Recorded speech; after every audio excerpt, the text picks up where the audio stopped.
The moment that shocked everyone. Alexa Bliss took the hand of the Fiend and seemingly is now by his side. What does this mean? We still don't know. We assume it's likely Alexa is going to portray some kind of female Fiend, which I think could be quite cool. But we also saw the attack of the Fiend on Kevin Owens, which has raised a really good question amongst theorists, and people are asking, what kind of history does Kevin Owens and Bray Wyatt have? Well, the history doesn't really matter because next week on Smackdown, they're going to make history, as it is Kevin Owens versus The Fiend. This is huge, not only because it's a Fiend match, it's the very first Fiend match that's not on pay-per-view. The Fiend has never wrestled on Raw. He's never wrestled on SmackDown. But next week, he finally does on TV, which I think is going to be really cool. WWE have also just announced at the time of recording that next week on Raw, Kevin Owens is going to invite Bray Wyatt to the Kevin Owens show. Notice not The Fiend. Funhouse Bray is in the picture and they posted on Instagram. So I think Raw has definitely now become unmissable. We will be making videos about that on the channel, so make sure you turn on your notifications. Obviously, I'm hyped to see Bray on Raw. There is a slight history between Owens and Bray. Of course, the two men have wrestled before, but it's not a notable feud. It's not Bray Wyatt versus Daniel Bryan, or Bray Wyatt versus Seth Rollins, or Bray Wyatt versus Braun Strowman, for example. There isn't the history amongst the two, except for the fact, and I've got to give a massive shout out to Jody Gilly, who sent me this on Twitter. Kevin Owens tweeted out on the 31st of October last year, so nearly a year ago, that he was the next contender for that masked dude's title. Of course, he was dressed as Eeyore. He was kind of taking the piss out of the Funhouse and the Fiend. And there is also a history with Kevin Owens and Alexa Bliss. They did wrestle each other, kind of, in the mixed match challenge. Of course, the men fought the men, the women fought the women. But there is that slight history between the two. So it's worth noting that if Alexa is going to become a female Fiend, that maybe her role actually plays a part in this. Because don't forget, this whole thing was built on the fact that Kevin Owens has known Alexa Bliss for years. So there's a friendship. Maybe that's the history that the Fiend is going to correct. Maybe Owens has somehow wronged Alexa. I think a lot of people expected the Fiend to now face Roman Reigns. I think a lot of us wanted that, for the Fiend to maybe recapture the Universal title. I think the likelihood is we're going to get Rock versus Roman. Therefore, Roman's not planning to lose the title. So maybe WWE doesn't want the Fiend versus Roman Reigns because it would just be a straight loss for the Fiend, and that's not what he wants. Now, one thing we do know is that the puppets in the Firefly Funhouse represent past experiences for Bray. We know that Abby the Witch is Sister Abigail, Huskus is Husky Harris, Rambling Rabbit is the Critics, Mercy is Waylon Mercy, Vince is Vince, obviously.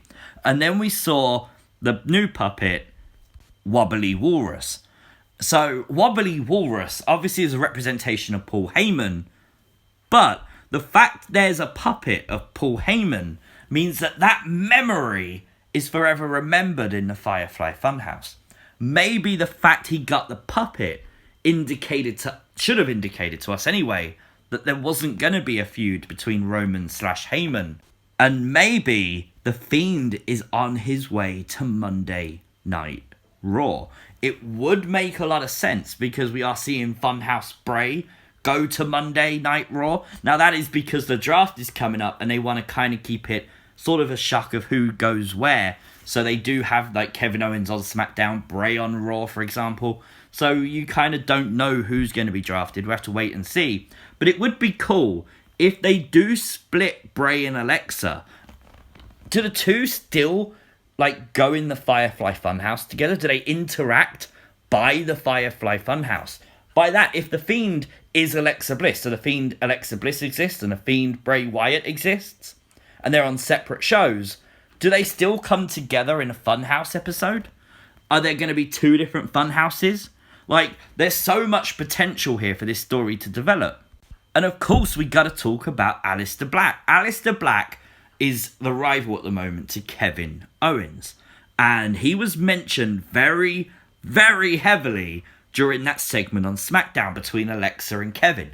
Kevin was trying to understand what happened to his current rival, Aleister Black, and he thought that getting into the mind of Alexa and finding out what darkness was taking over her could help him understand what was happening to Aleister Black. The fact that he compared the two does make you question, has Seth Rollins, through Murphy, changed Aleister Black? That would be kind of strange, yet cool, if the rivals of the Fiend were also changing people. Because it's like a literal dose of poison going through the WWE. We all thought that the people you see on screen were the victims of the Fiend. We know Cena could be up there as well, but obviously we haven't seen anything from Cena, so you can't see Cena, strangely. But what if? The way Alexa Bliss described the Fiend on Smackdown was very telling. She said that you can look straight through you. He doesn't look at you, he looks through you. It's almost like he knows what he's got to do and he goes and does it. She said it was like pins and needles when he touches you. You're just literally inspired by the Fiend. And I like that. The fact that people who have been around him now seem to seemingly worship him definitely draws a comparison to the Monday Night Messiah, Seth Rollins. That's exactly what we've seen when he recruited like Murphy and he recruited Austin Theory. You see these people gravitate towards him almost immediately. So that theory that the Fiend is changing people potentially into other versions of the Fiend is most likely a logical one now, and I like that. And I have to point out that Alexa's acting through this promo, every word she said meant something. It was so good. And the fact that she's now dressing slightly differently, she's walking with a bit more attitude, she's sort of slower, she's sort of more intense. There's something about her character which has changed. We still don't know the final result. Is she gonna don a mask, face paint? We just don't know. But it's captivating television. And well done, WWE. Well done, Bray Wyatt. And most importantly, well done, Alexa Bliss, because the portrayal of the role means everything. I know some people are saying that maybe next week on SmackDown that this is like WWE just don't care about the Fiend anymore. That's not true. The draft is next week. Next week on SmackDown begins the WWE draft. They want eyes on that show. The fact we're getting Sasha versus Bayley, Owens versus the Fiend, they are giving you big matches to make you watch the show because they want you to invest in the next 12 months of WWE, without a doubt. And the fact they're doing that, good for them. They should believe in themselves.